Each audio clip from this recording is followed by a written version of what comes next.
This ain't about disparaging women.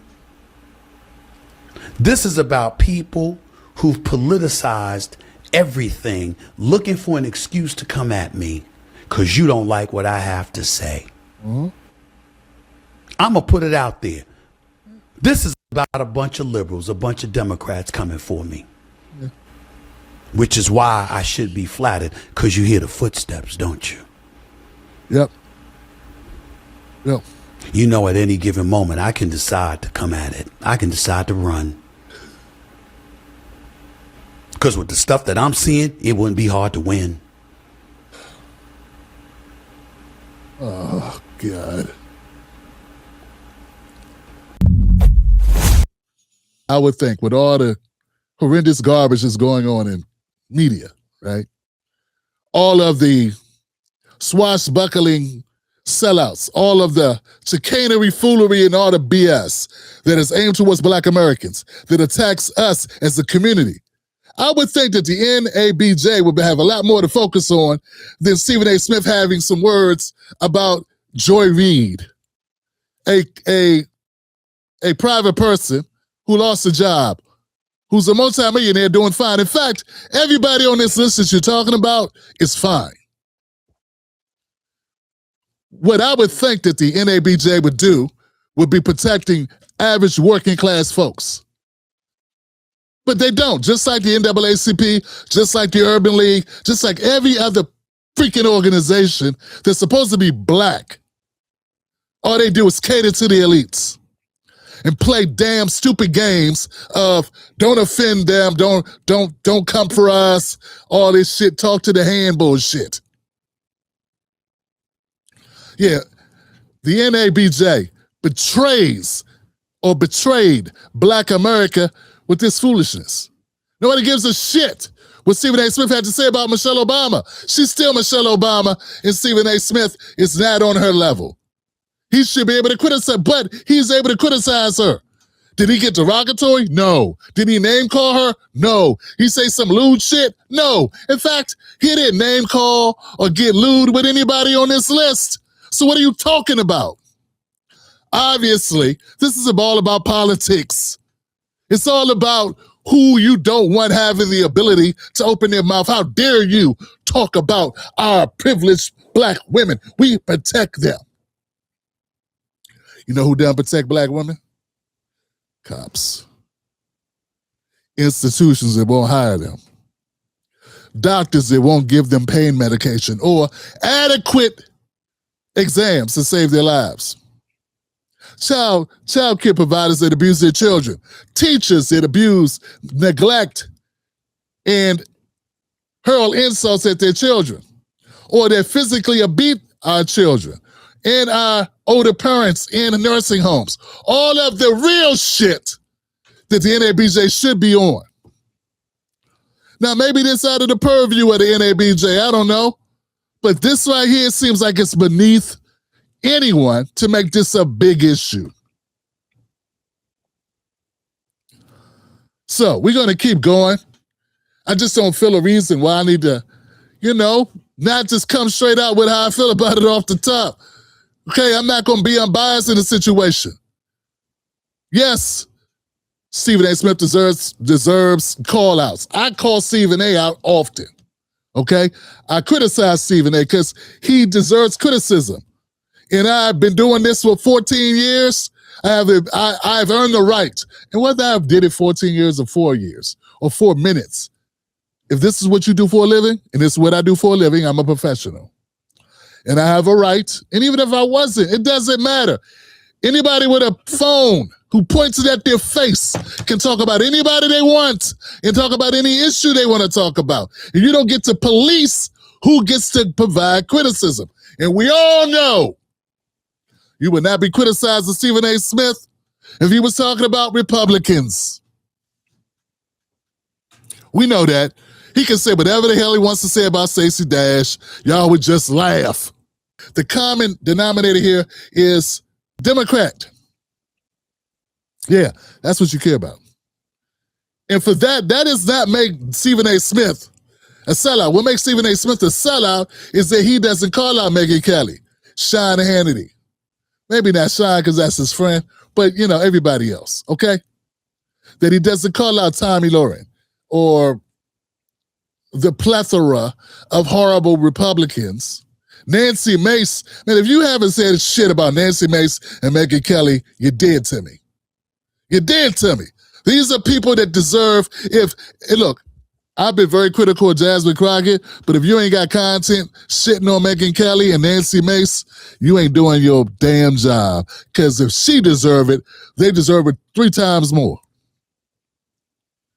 Now, we all know Jasmine Crockett was the most popular politician in the country for a long time, for over a year, maybe almost 2 years. So, of course she was the focus.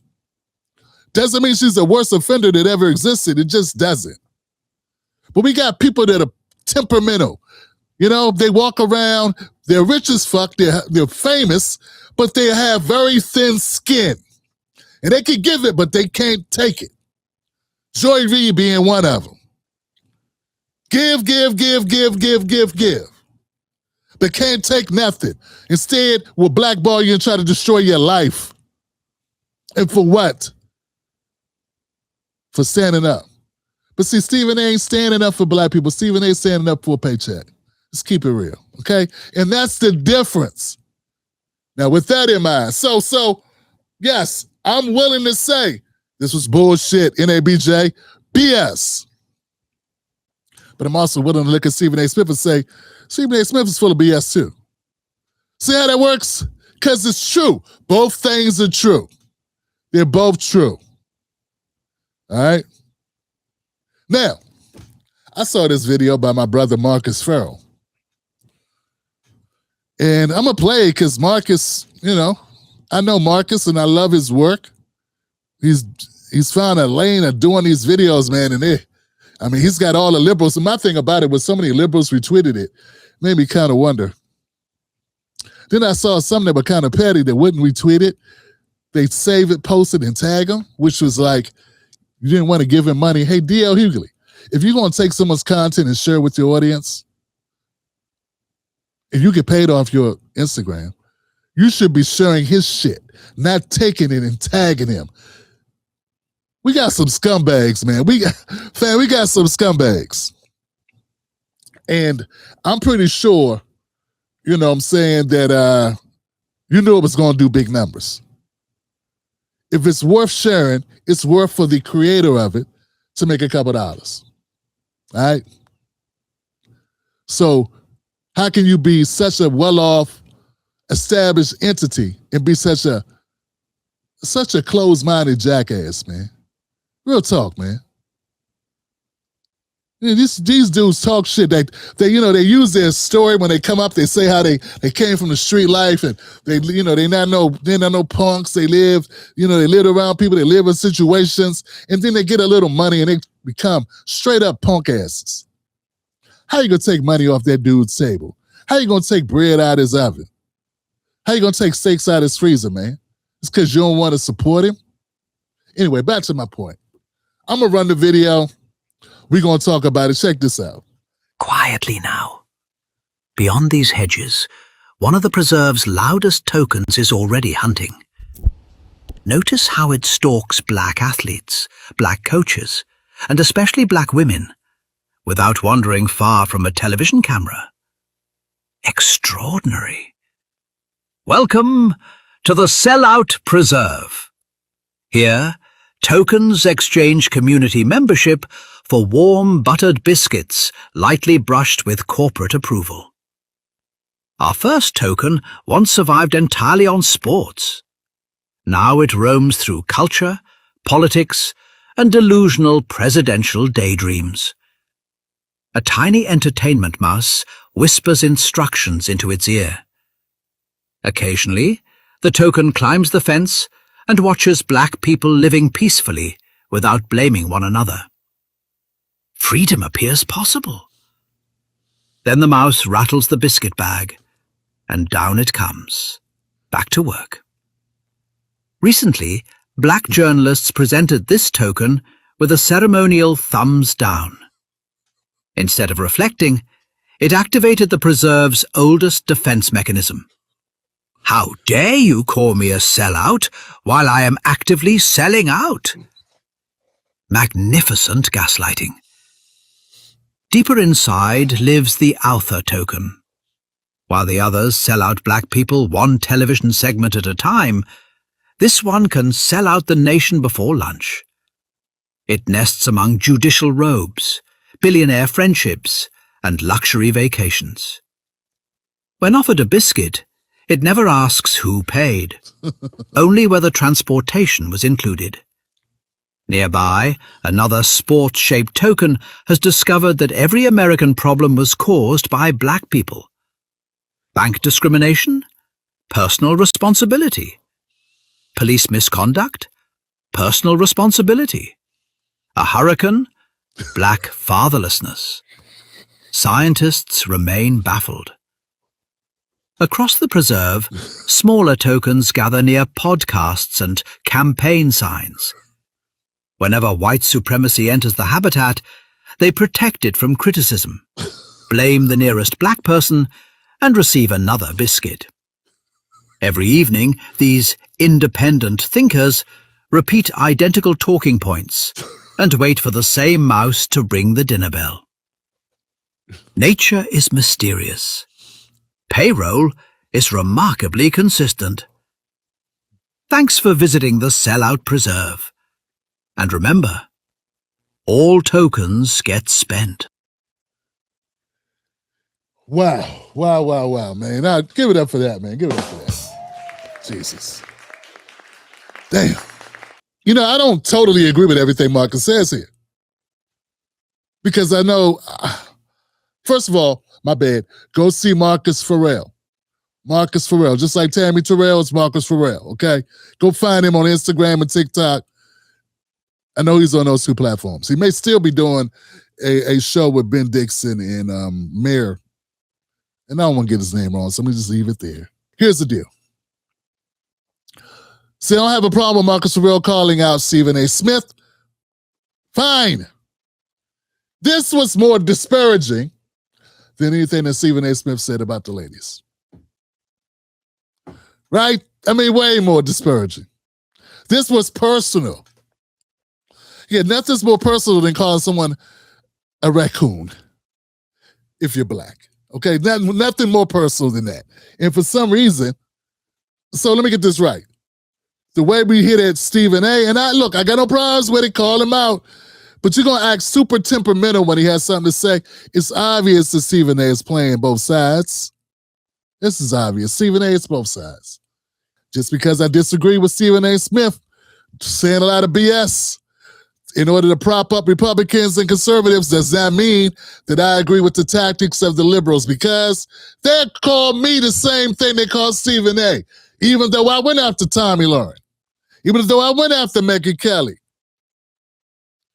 They don't care. Mitch McConnell. They don't care. Bill O'Reilly.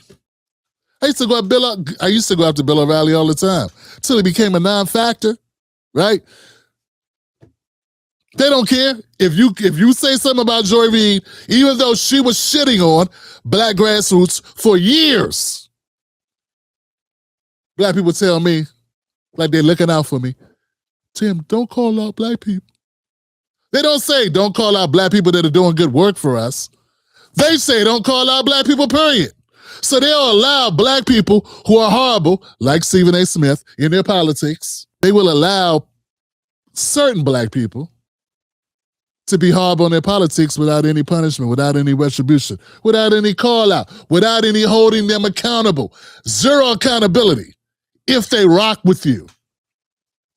That I got a problem with. They have hypocrisy. And that's what I want people to know about how media works, how black media works. It doesn't matter if you do good work, you got to be clicked in.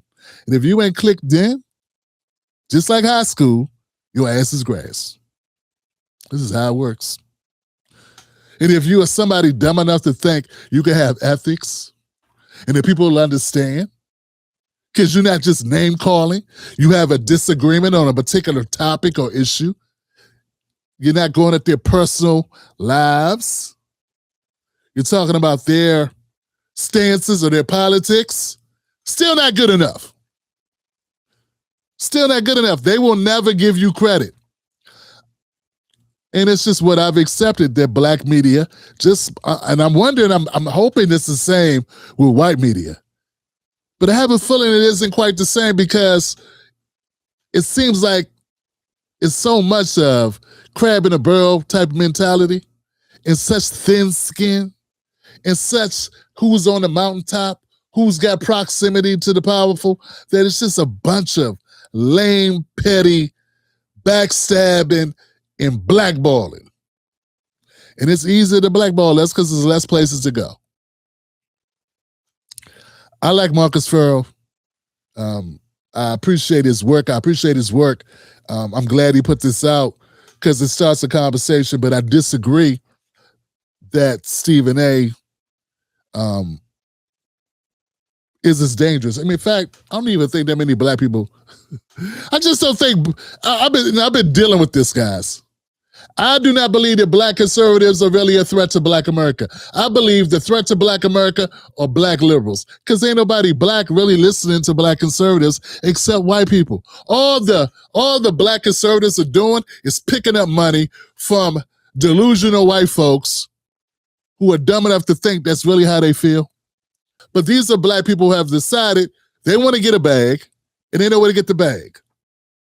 All they got to do is play to the emotional state of white America, and they will get money.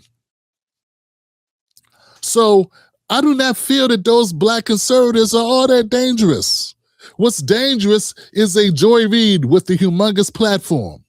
What was dangerous was Don Lemon, who sounded a whole lot like Bill Riley for like 20 years, telling black people to pick up trash in their community and that will change things, or pull your pants up. That was Don Lemon. Now, when he gets fired, 6 months before he gets fired, he becomes the new Don Lemon, and everybody goes, oh, poor Don, he was fighting for us.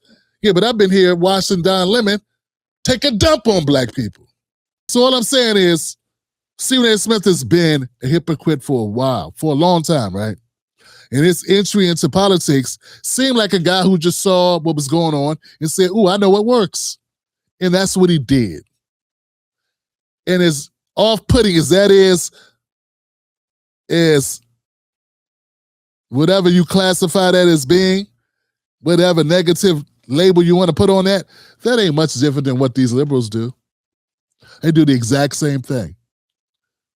They criticize what's easiest and what's more profitable for them and what's safe for their careers. Now, which is why I should be flattered, because you hear the footsteps, don't you?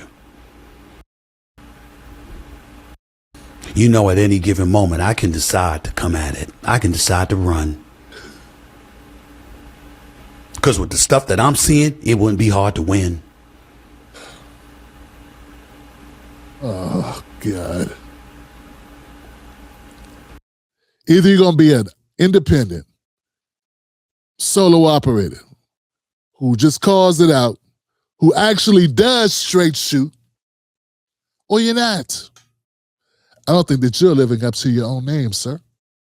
You are playing both sides, and you are playing dirty. And this whole you want to run for president thing seemed like a big mirage. There's another word for it.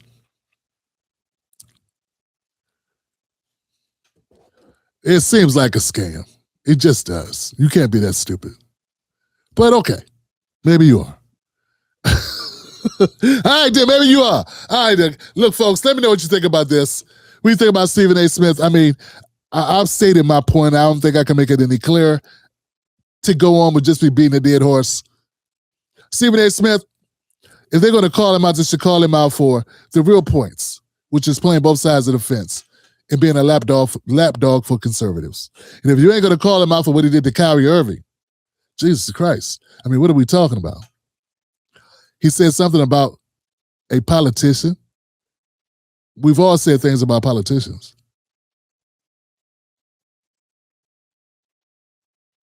That's what journalists are supposed to do, right? All right, let's keep going, Johnson. Now, All right, folks, hit the like button if you like this show so far, man. I appreciate you being here. Share it on your social media. You're watching the most dangerous show in America. Why? Because we don't play both sides of the fence. We don't like either side. I don't trust either party. The people are not the problem. It's the people that buckle to the party and the system. And I feel like that's the main problem. But the people can't be held accountable. Next up.